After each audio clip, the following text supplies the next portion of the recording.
Welcome to 99 TV. నేను బ్రహ్మనాయుడు. ఎన్టీఆర్ భరోసా మాటలకే పరిమితమైన హామీలు కాకుండా ప్రజల జీవితాలను నేరుగా తాకే చర్యలతోనే పాలనకు అర్థం ఉంటుందని రాష్ట్ర ప్రభుత్వం మరోసారి నిరూపించింది. వికలాంగుల పెన్షన్ పెంపుపై తీసుకున్న నిర్ణయం ద్వారా మానవీయ పాలనకు కొత్త నిర్వచనం ఇచ్చింది. రోజువారీ అవసరాలకు సరిపోని పాత పెన్షన్ మొత్తాన్ని పక్కన పెట్టి వికలాంగుల జీవితాల్లో ఊరటనిచ్చే మార్పు తీసుకొచ్చింది. ఎన్టీఆర్ భరోసా పేరుతో అమలైన ఈ నిర్ణయం కేవలం ఒక సంక్షేమ పథకం కాదు, ప్రభుత్వ ఆలోచన విధానానికి ప్రతిబింబంగా నిలిచింది. సాయం కాదు, ఇది వికలాంగుల హక్కు అని స్పష్టమైన స్టాండ్ను ముఖ్యమంత్రి చంద్రబాబు వెల్లడించారు.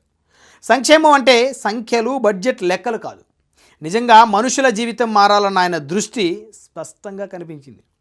పెన్షన్ పెంపు నిర్ణయం ఫైల్స్లోనే నిలిచిపోకుండా వాస్తవంలో అమలు కావాలని అధికారులకు కఠిన ఆదేశాలు కూడా జారీ అయ్యాయి. గ్రామ, వార్డు సచివాలయాల ద్వారా లబ్ధిదారుల గుర్తింపు పూర్తయింది. అర్హులెవరూ మిస్ కాకుండా జాబితాలు సిద్ధమయ్యాయి. పెండింగ్ అనే మాట లేకుండా పథకం అమలు కాకుండా ప్రభుత్వ పాలన నిబద్ధతను చూపించింది. ఈ నిర్ణయం వికలాంగుల కుటుంబాల్లో స్పష్టమైన ఊరటనిచ్చింది. ఇళ్లల్లో నవ్వులు కనిపించాయి, భరోసా భావన పెరిగింది. మందులు కొనటం, ఆసుపత్రులకు ప్రయాణం చేయటం, రోజువారీ అవసరాలు తీర్చుకోవటం సులభమయ్యాయి. పెరిగిన పెన్షన్ కష్టంగా గడిచిన రోజులకు నిజమైన ఆధారంగా మారింది.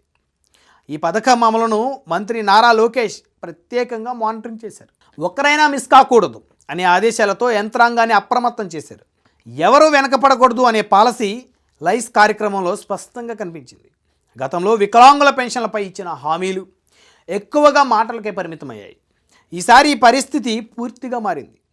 పెన్షన్ను రాజకీయ ఆయుధంగా కాకుండా సామాజిక బాధ్యతగా ప్రభుత్వం చూసింది. అందుకే అమల్లో వేగం, ఫలితాల్లో స్పష్టత కనిపించింది. లబ్ధిదారుల కళ్ళల్లో కనిపించిన ఆనంద బాష్పాలే ఈ పాలనకు నిజమైన సర్టిఫికేట్గా మారాయి. సోషల్ మీడియాలో thank you Babu, thank you Lokesh అనే సందేశాలు విస్తృతంగా వినిపించాయి. ఇది ప్రచారం కోసం కాదు, ప్రజల హృదయాల నుంచి వచ్చిన స్పందనగా నిలిచింది. ఎన్టీఆర్ ఆశయాలకు కొనసాగింపుగా ఈ సంక్షేమ పాలన సాగింది. ఇది ఖర్చు కాదు, సమాజంపై పెట్టిన పెట్టుబడిగా ప్రభుత్వం భావించింది. చంద్రబాబు నాయకత్వం, నారా లోకేష్ ఎగ్జిక్యూషన్ కలిసి ఎన్టీఆర్ భరోసాను వికలాంగుల జీవితాల్లో నిజమైన భరోసాగా నిలిపాయి. అందుకే ఎన్టీఆర్ భరోసా ఆంధ్ర రాష్ట్ర ప్రజలకు కొండంత అండ.